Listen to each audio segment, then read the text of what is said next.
country to see that India will play fair, India will play hard, sir. Thank you very much. Thank you, Sri Krishna ji. Now, Mr. Ram Mohan Naidu. धन्यवाद सभापति महोदय, आपने मुझे इस anti doping bill pay बोलने का मौका दिया है। मैं तेलुगु देशम पार्टी से एंटी डोपिंग बिल के समर्थन में मैं खड़ा हूँ और मैं धन्यवाद भी देना चाहूँगा मंत्री जी को, जो खेल की व्यवस्था को एक सही दिशा में आगे लेके जाने के लिए एक प्रयास कर रहे हैं। उसके लिए हम सब साथ में रहेंगे और सब समर्थन भी करेंगे। सर, ये बहुत ही महत्वपूर्ण बिल है और बहुत ही आवश्यक है आज लेके आने के लिए। जो स्टैटिस्टिक्स, जो आंकड़े हैं अभी हमारे 2015 से लेके 2017 तक विश्व में तीसरे पोजीशन पे था भारत। उस टाइम पे लगभग 57 पॉजिटिव केसेस थे।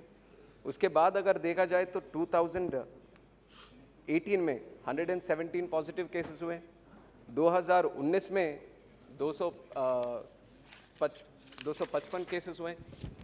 तो इस तरह से अगर देखा जाए तो ये केसेस बढ़ते जा रहे हैं। और आज भी थोड़ा दुख की बात है, जो कॉमनवेल्थ गेम्स होने वाले हैं उसमें भी लगभग 10 खिलाड़ी फेल हो गए, ये जो डोप टेस्ट है। तो बहुत ही आवश्यक है, इसको लेके आने की ज़रूरत तो बहुत ही है। और बहुत डेलिब्रेशंस के साथ भी सेलेक्ट कमेटी के बाद बहुत ही legal experts, medical experts, sports के एक्सपर्ट्स सबके साथ डिस्कस करने के बाद ये बिल लेके आए।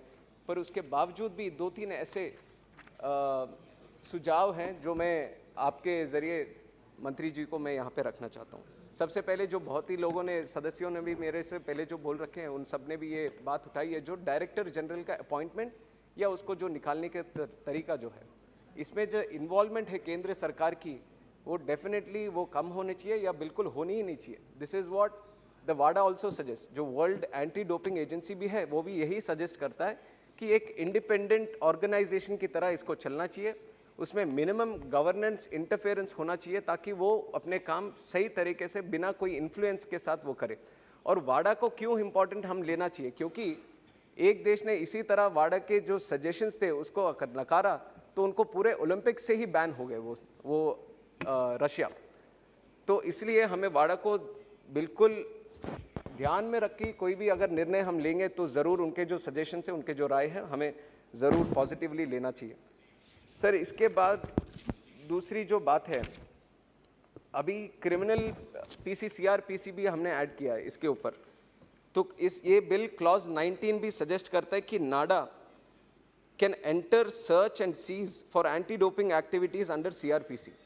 I just want to get a clarification from the Honorable Minister that this kind of clause will not be misused by any of the organizational officers.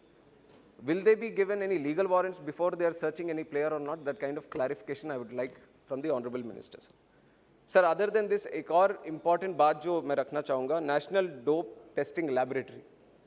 पहले ऐसा होता था कि जो NDTL इंडिया का जो नेशनल डोप टेस्टिंग लैबोरेटरी था, वहाँ पे 6 केसेस ऐसे उन्होंने टेस्ट किया जो नेगेटिव आए।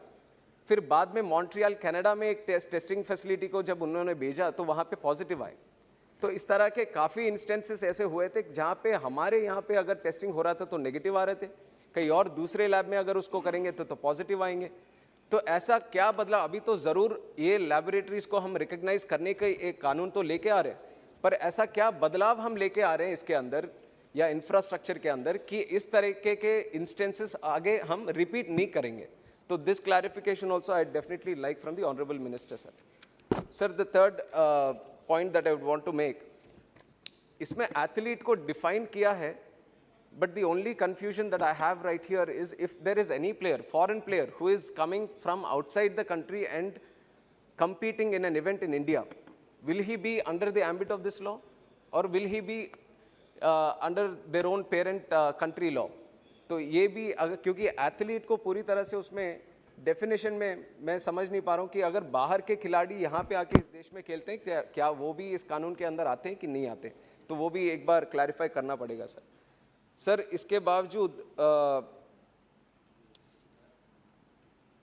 Sir, more like a suggestion जो बाकी लोगों ने भी दिया है, awareness is definitely a very important point that we should concentrate on.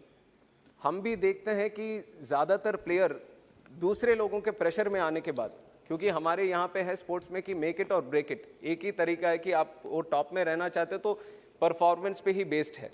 तो उस दबाव में आकर काफ़ी लोग, कुछ लोग अनजाने में जाने में कुछ सजेस्ट करते हैं, तो उसके प्रभाव में आकर वो लोग इस तरीके के डोपिंग सब्सटेंसेस कुछ लोग यूज़ करते हैं परफॉर्मेंस एनहांस करने के लिए, but not with a negative intention. तो ज़रूर इसको टैकल करने के लिए अवेयरनेस प्रोग्राम्स जैसे पहले भी स्पीकर्स बोल चुके हैं, तो वो ज़रूर करना चाहिए सर। सर सारे पॉइंट आ गए। yes, I know, sir, but from my party also I have to make this. Sir, All your points have come. 2 more points, I'll just close it. Sir, the other point, we are seeing the sports competence of our nation by looking at the medals we win. सारे विश्व के competitions देखते हैं कितने medal आए, तो उस हिसाब से हमारे देश का स्पोर्टिंग अच्छा चल रहा है कि नहीं चल रहा। पर अगर सही तरीके से हम अपने कॉम्पिटेंस को, स्पोर्ट्स कॉम्पिटेंस को अगर देखना चाहेंगे, तो हमें अपने अंदर देखना पड़ेगा सर।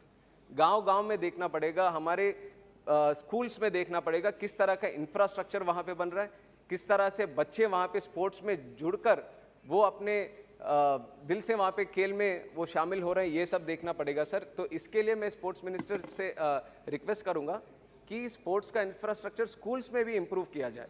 जब वो शुरू करेंगे हम, तो ज़रूर उसके प्रभाव से हम ये इंटरनेशनल लेवल पे वो मेडल्स हम आगे देख पाएंगे सर। तो We have a discussion in under Rule 193. yes, but I don't know if it will come or not, so I'll just make It the is point. being listed every day.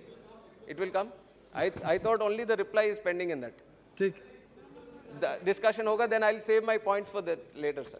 So I'll like to. so nice of you. Thank you, I Ram Mohan ji. support the bill, sir. Thank you. Thank you, Ram Mohan Naidu ji. Now I call Navneet Rana.